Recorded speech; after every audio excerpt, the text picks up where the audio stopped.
Hey everybody, Tom here with Hidden Beats, and today we're talking with Joey Niceforo. I hope I said that again properly. Perfect. So we're here to learn a little bit about you and what makes you tick, but for those who are new, can you give a little intro about yourself? Absolutely.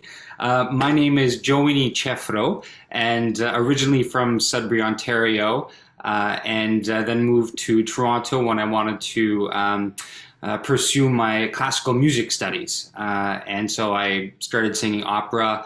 I went to U of T, went to the Glenn Gould School of Music.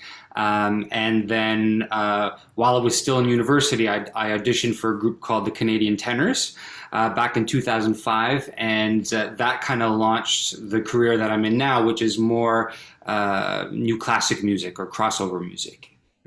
Now, how did you get into classical music? Like what sparked that for you at an early age? Good question. My father loved listening to opera, and I remember listening to Pavarotti, the big old LPs, and didn't really pay attention to it. It wasn't really my thing until I got a CD of the three tenors, and I remember just kind of sitting on my desk and thinking, well, I'm never going to listen to this. And then one day I put it in, and just tears. And I thought, my gosh, the music that these guys were making was incredible, and doing it together and singing popular songs for somebody like me who didn't really listen to opera, but with these glorious voices. It was the most amazing thing. So I started singing along with the CD, and my sister thought I had a nice voice, and so I started taking singing lessons with a French nun at a convent in Sudbury. So that's how I started. Okay, that sounds interesting.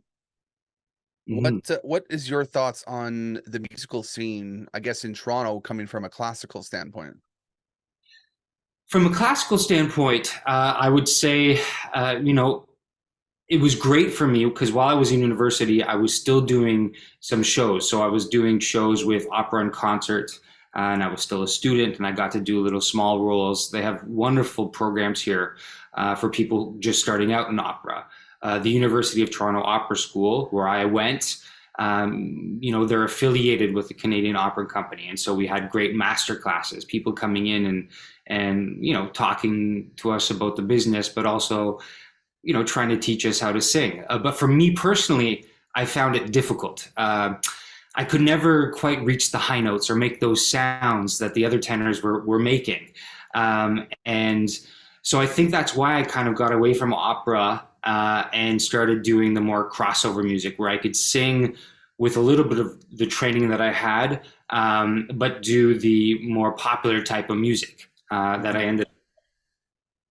Yeah, I know, and I mean, I listened to some of your stuff a little bit before the interview, and I went, "Wow, okay, your voice carries. It has depth and tone and all that stuff to it." So it was really, this isn't my usual interview. I usually interview country or hip hop, things like that. So Okay, I mean, I love country. I grew up listening to country. My mom loved Tammy Wynette and George Jones and Garth Brooks. But that's one type of music that I can't sing. I sound like an amateur trying to sing country, but I still love listening to it. I love country music.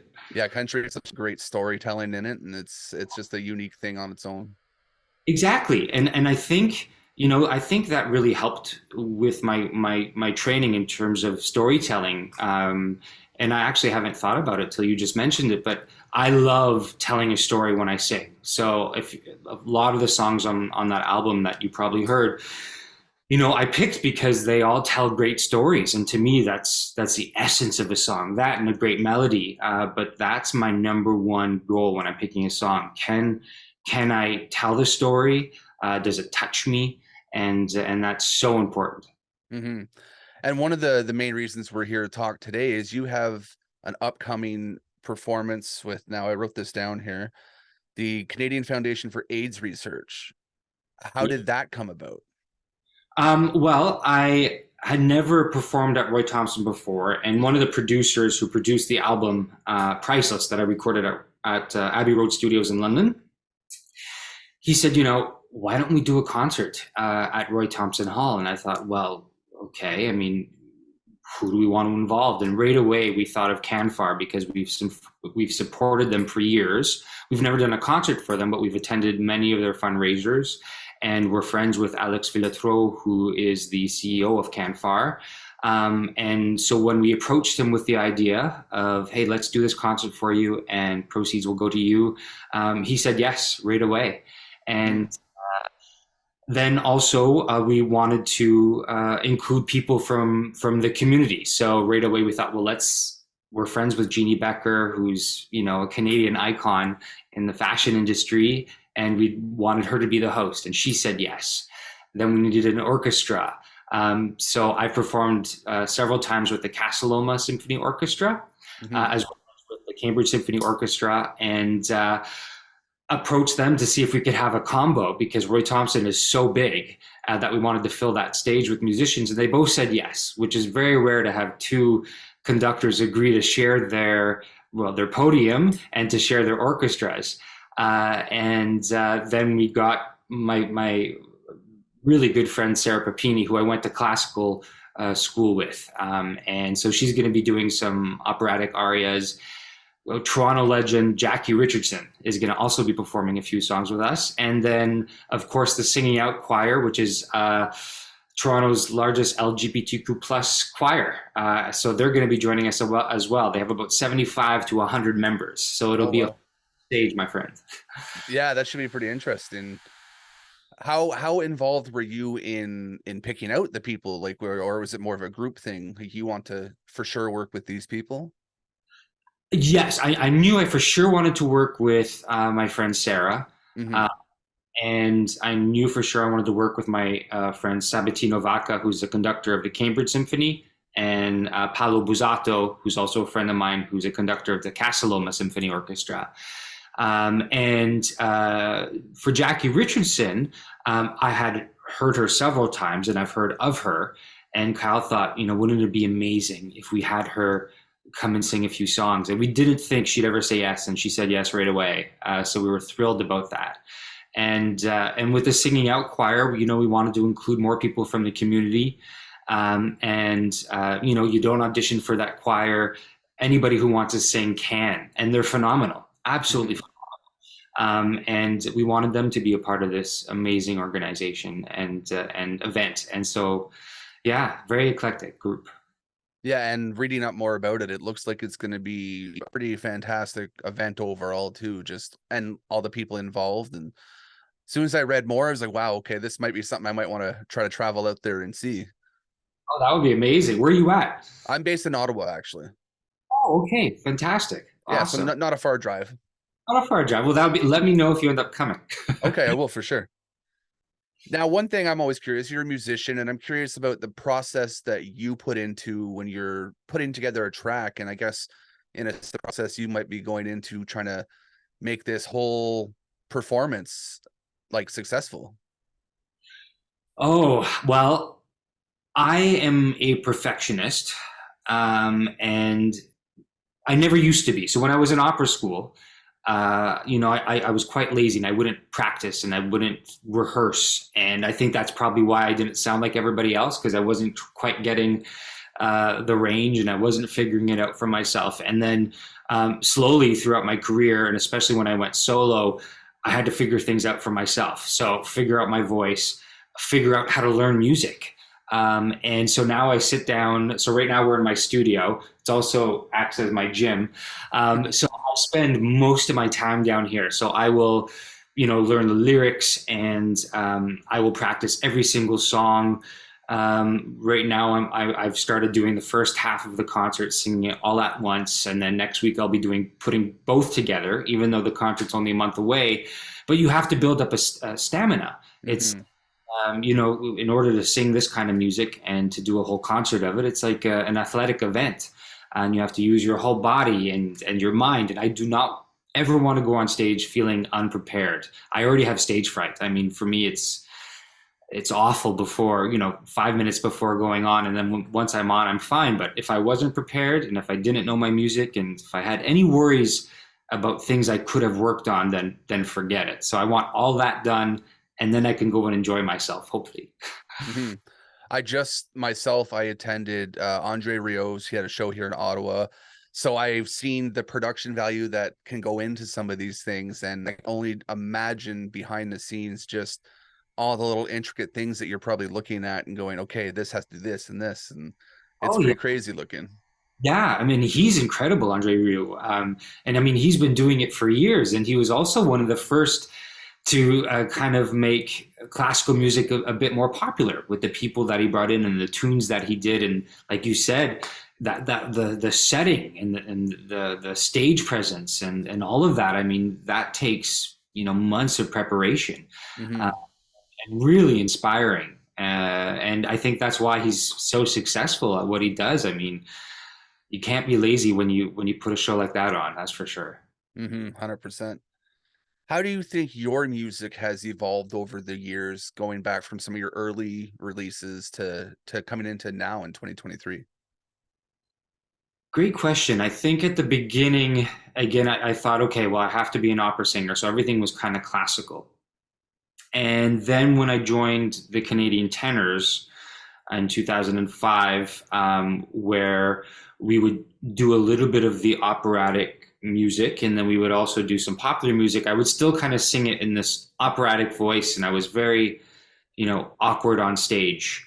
And then same thing with the group that I was in after Canadian Tenors. It was called Destino. So we did the same kind of thing, a bit more poppy, but I still wasn't comfortable on stage. So it was actually when we did this Priceless album, that I was told, pick the songs that you love to sing and tell the story, sing them in your voice, and I think then it will come across well. You'll enjoy it better, and boy, did it ever make a difference. I picked every single one of those songs on that album and worked on all of them to make them different than the originals. If I'm going to record a cover, I generally like to make them a bit different to make them my own, because I don't think anybody can be better than ABBA, in my opinion, if you're going to do it the same way. And I don't judge people who do, Hmm.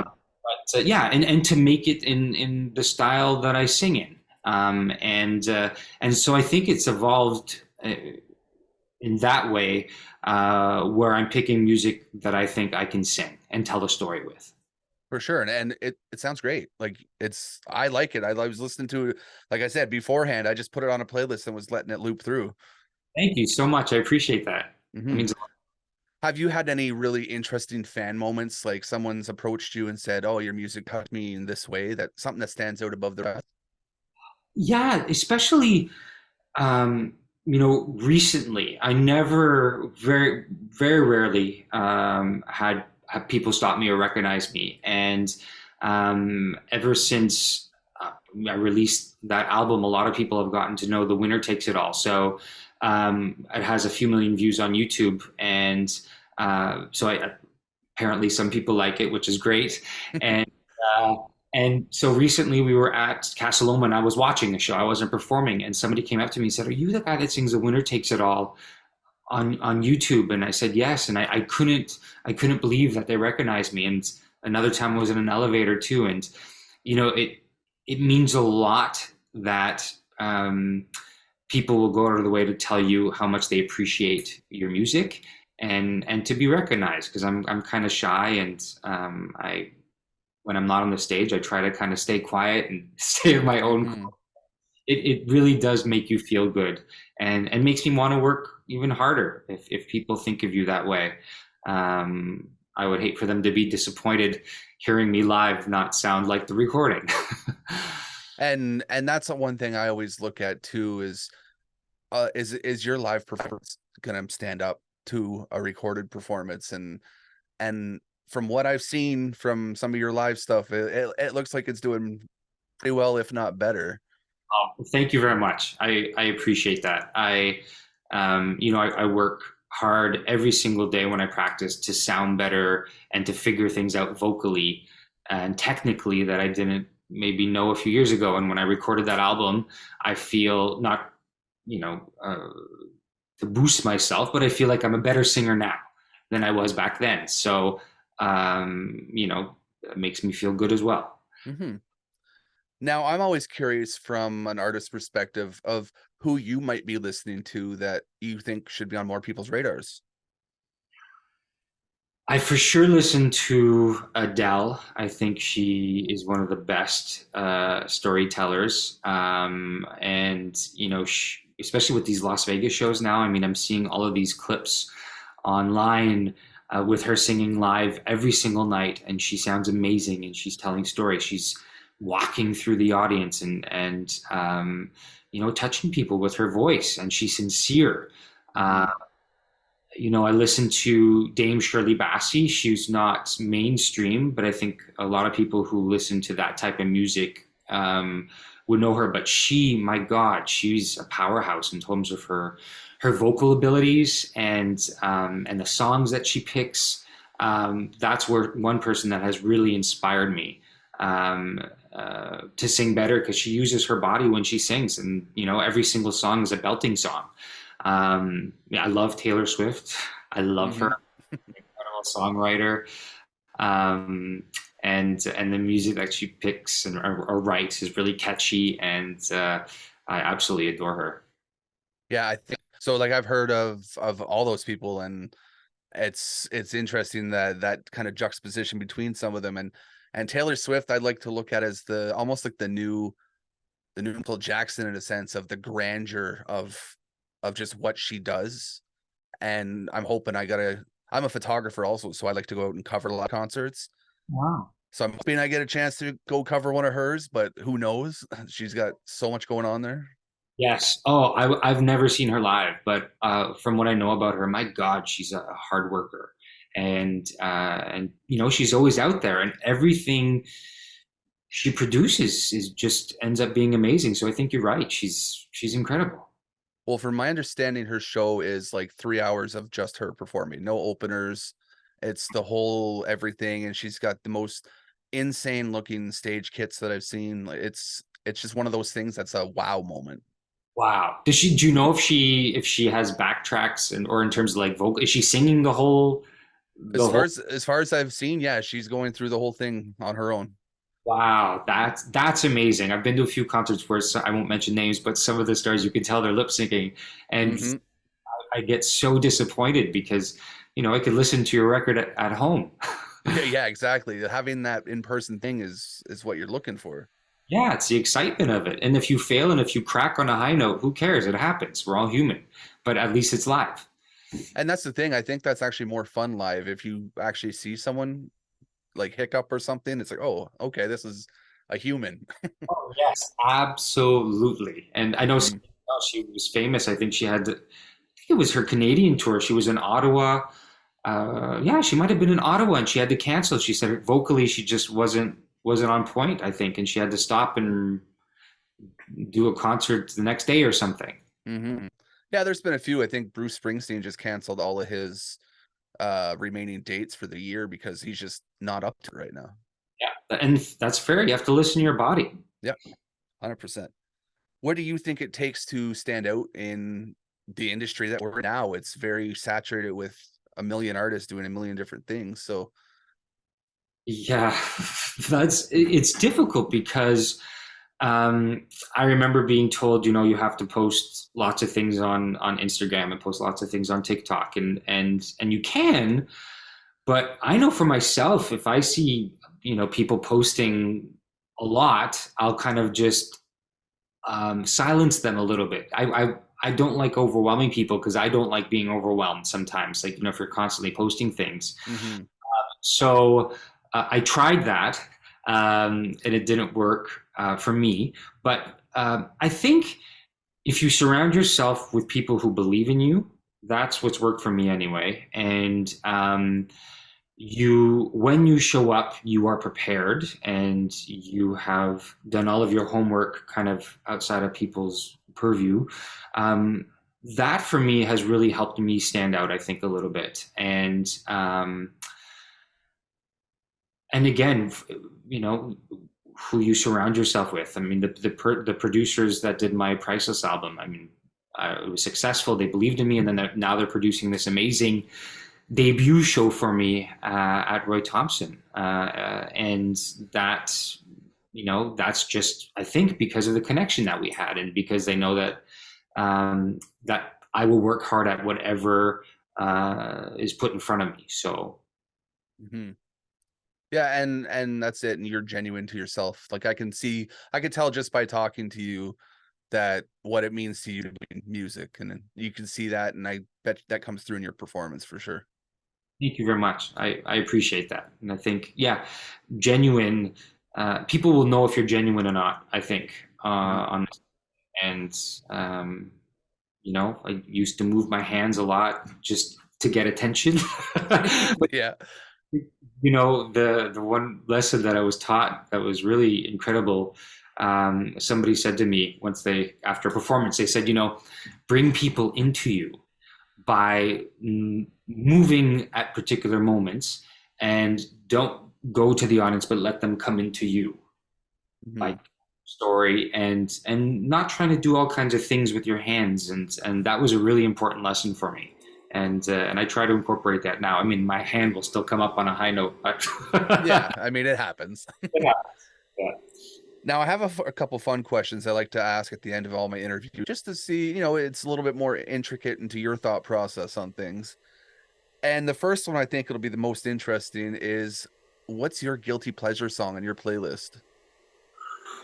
Oh, guilty pleasure song on my playlist. Good question.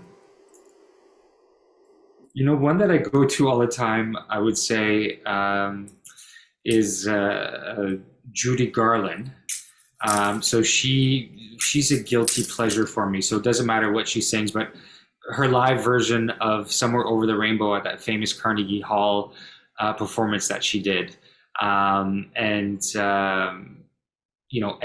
I think every track that she did on that album was incredible. But her voice was just so perfect that night. So I would say "Somewhere Over the Rainbow" by Judy Garland. Okay, that's a good one. I like that one. Now this one's a little bit more deeper, and it's my favorite question I ask everyone. What's one thing you think should be asked more in an interview that's not asked enough? Oh, well, I think you did a great job in asking um, all of the very pertinent questions. Um, I don't know. I would say, sorry, I don't know if you can hear that. The vacuum's on. So A little there's bit, but a I can cut dust. that too. Okay, awesome.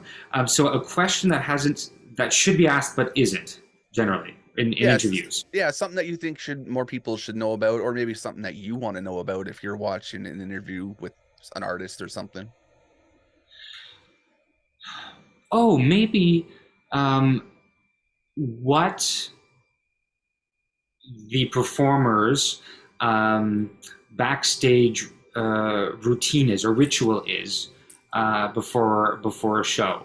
Because I know some people have a routine and they have to stick to it, or they do, or uh, have certain things with them that they maybe carry on stage. Yeah, That's actually one I honestly haven't thought of. it's yeah. I mean, I'm like I said, you've asked every single question, I thought, beautifully. Well, But I try to gear interview, like I know we have a subject we're looking at. I also want more about you, and I think the more different questions I can ask, it kind of adds to the whole thing. oh, and I don't think anybody's ever asked me before about what my preparation is, in terms of how I go about working on the music. I mean, I think it's the first time I've had to answer that, so I might have stumbled a little bit, but it was a great question. I I appreciate that.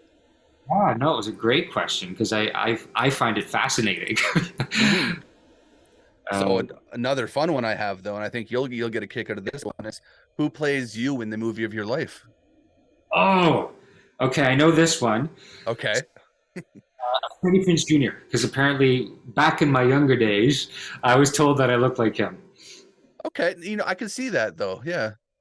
I think he has a mole. I have a mole here, and I think he has one too. But yeah, again, when I was in my 20s, a lot of people said that we looked alike. Now I'm a bit grayer, and I'm sure he is too though. yeah, he is too. So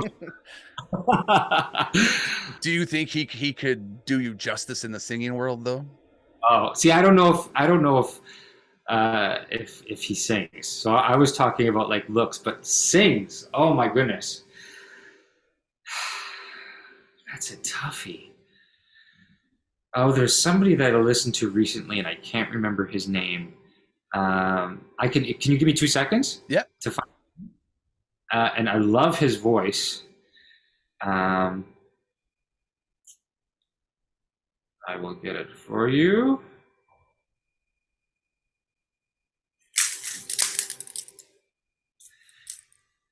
Okay,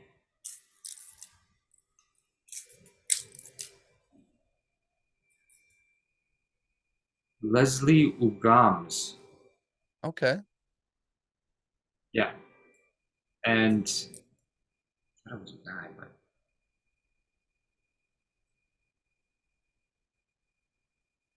sorry.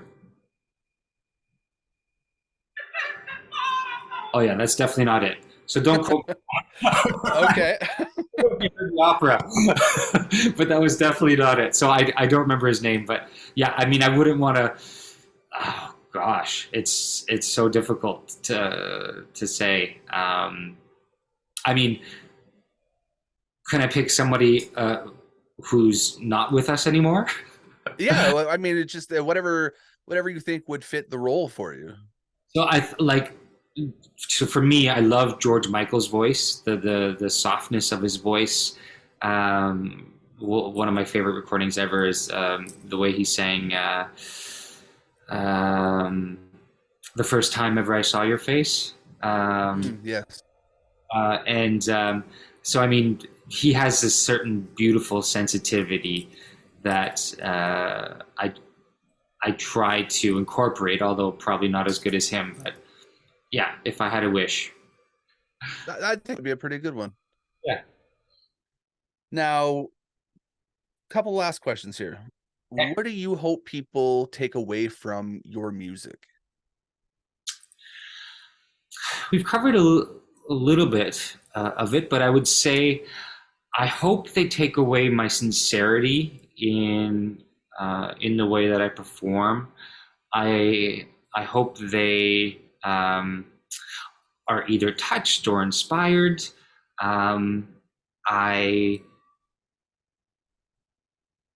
I try to connect with people as much as I can. So I think I was telling you about the YouTube video that I have a few million views on. So I have responded to every single comment on that YouTube page, whether they be good or not. Most of them are good comments, but I try to reply to all of them because a lot of people are sharing with me their personal stories. My husband just died, and this was our favorite song, and the way that you did it differently, brought up all kinds of emotions in me.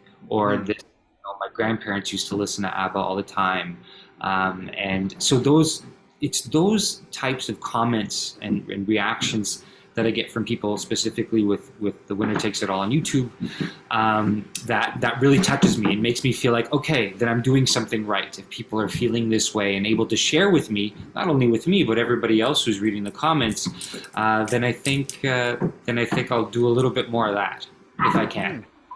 No, I think that's a great way to think about it for sure. Thank you. And last but not least, are you happy? Ah, absolutely. That's a great question. Never been asked that either. Yes, I'm very happy. I'm happy that I have an amazing family, great friends, people who believe in me, um, you know, and I try to surround myself with great people with, uh, wonderful light and aura about them. And so I'm really happy. I'm blessed, very blessed. That's good to hear for sure. Thank you. Well, that's all I have written down here. Is there any kind of final words of wisdom or tidbits you'd like to leave to people? Well, I hope that you come to Harmonizing Hearts. We have a great group of people on the stage. We have a little bit of music uh, for everybody, and I'm just honored to be a part of this incredible event, which is Harmonizing Hearts, in support of CANFAR. And thank you so much for having me. I appreciate it. 100%. And it was great getting to learn more about you. And we're going to make sure to link the event in the description so people can get to it really quickly, and your socials and everything, and to follow you a little bit easier that way. You're amazing, my friend. Thank you so much. It was great meeting you. Great You, interview. you too, and I appreciate that. And if I can get out, I will. But if not, I do have some team members in Toronto. I'll at least get someone out there so we can get some coverage of the show for you. All right. Thank you. You rock. All right, you enjoy the rest of your day now.